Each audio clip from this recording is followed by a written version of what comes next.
Le rêve, ce pays abstrait, peuplé de monstres et de merveilles. Il est le thème de la nouvelle exposition du Palais Lumière d'Évian. 180 dessins, prêtés par le musée d'Orsay, présentent les visions oniriques d'artistes connus ou confidentiels.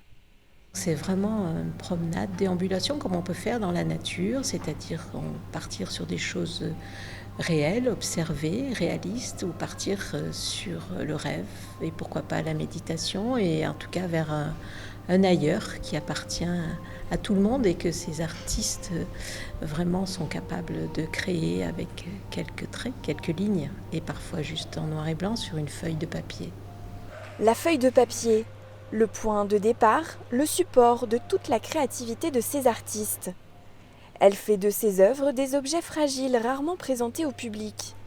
Il y a à la fois des artistes très connus, on a des dessins de Degas, des dessins de Manet, des dessins de Courbet, des dessins d'Odillon-Redon, vraiment des gens très très connus, et à la fois des gens un peu moins connus. Et ce qui est très important à dire et à redire, c'est qu'il y a ici beaucoup de femmes, des femmes artistes, parfois oubliées, donc on est sur des découvertes ou redécouvertes, et parfois empêchées.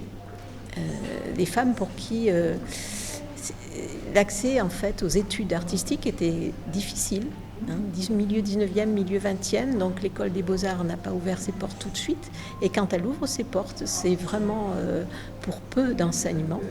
Donc les femmes ont vraiment dû bousculer, renverser un petit peu les codes pour pouvoir étudier le dessin, étudier la peinture, étudier la sculpture. Femmes et hommes esquissent les paysages d'ici et d'ailleurs, où les anges et les démons se côtoient. La musique et la littérature ont aussi une place de choix au pays des rêves. Chaque espace invite ainsi le visiteur à arpenter de nouveaux mondes.